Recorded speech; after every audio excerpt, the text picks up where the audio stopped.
काफी पसंद आया, आपको लोग काफी पसंद कर रहे हैं, लेकिन कहीं ना कहीं कहा जा रहा है, लोग ऑडियंस कह रही है कि ये जो एविक्शन था अनफेयर था, तो इस पर आपका क्या रिएक्शन है? बिल्कुल सही कहा जा रहा है। ये जो एविक्शन हुआ है, मैं एविक्ट हुई हूँ इस गेम से, वो अनफेयर था।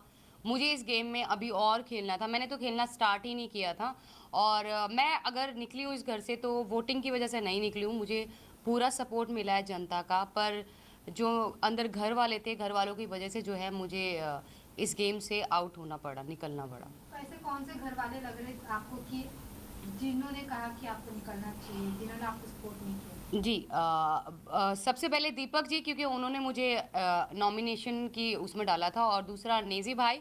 और नेजी भाई का मुझे बुरा नहीं लगा, क्योंकि उन्होंने कल के एपिसोड में बोला है कि मैं बहुत मतलब मुझे बहुत बुरा लग रहा है कि पायल मेरी वजह से गई है, और शायद मेरा वो डिसीजन गलत था। तो जो एक थोड़ा सा दुख था मुझे भाई को लेके कि उसने उन्हें ऐसा बोला, वो अब क्लियर हो गया कि उनको ये एहसास हो गया कि उनकी वजह से आज मैं उस गेम में नहीं हूँ। पर दीपक जी के लिए मुझे बिल्कुल भी सरप्राइज़ नहीं हुआ, क्योंकि वो ऑलरेडी अपने दिमाग में ये चीज़ बिठा के बैठे थे कि ये तीन लोग एक ही घर से आए हैं और इनके तीन वोट एक साथ हैं, ये मिलके खेलेंगे। उन्होंने हमें इंडिविजुअल देखा ही नहीं, और वो चाहते ही नहीं कि हम इंडिविजुअल इस गेम में रह के खेल सकें।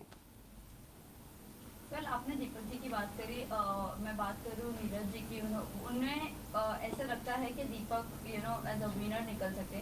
वो बहुत अच्छे प्लेयर है, जस्ट बिकॉज वो अभी व्हील चेयर पर है या उनका फ्रैक्चर है, इसी वजह से वो अपनी गेम को ज़्यादा एक्सप्लोर नहीं कर पा रहे। क्या कहना है आपको इस बारे में? मेरा कहना ये है, दीपक जी बहुत ज़्यादा एक्सपीरियंस्ड है, उनको चीज़ें बहुत ज़्यादा पता है हम लोगों से ज़्यादा।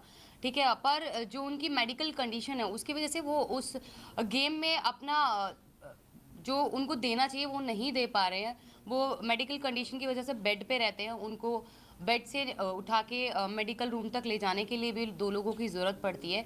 तो मुझे ऐसा लग रहा है कि उनको इस वक्त ना बुला के शायद नेक्स्ट सीज़न में अगर बुलाते तो वो शायद बहुत ज़्यादा अच्छे से खेलते और शायद विनर भी हो सकते थे।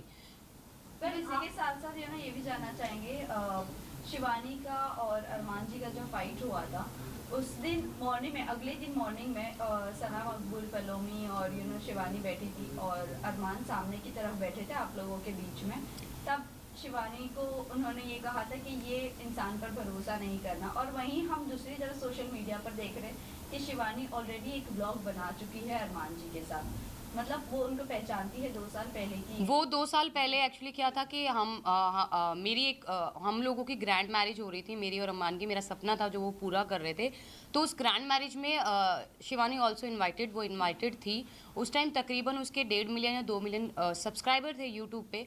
तो वो हमारी शादी में आई थी इंजॉय करने, तो वो 2 ढाई साल से हमें ऑलरेडी जानती थी। जी। वेल अभी ये जो उन्होंने कहा है कि इन पे भरोसा नहीं करना चाहिए, वो बहुत शातिर है, क्या कहना चाहोगी इस चीज़ को लेकर आप? शिवानी के लिए आप बोल रहे हैं? यस। जी, शिवानी, क्योंकि गेम के अंदर आने के बाद जो जिस जिस शिवानी को हम जानते थे वो शिवानी उस गेम में रही नहीं।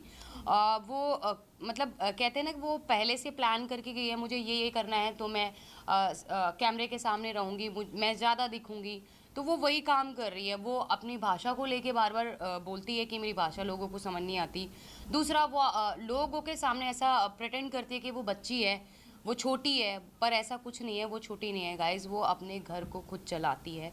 और कोई भी छोटा बच्चा बिग बॉस शो में नहीं खेलने आता है, कोई समझदार ही बिग बॉस ऐसे कंटेस्टेंट लेके आता है जो गेम को खेल सकता है और खेलने की कैपेसिटी रखता है और जीतने की भी रखता है। तो वो बच्ची नहीं है। दूसरा, उसकी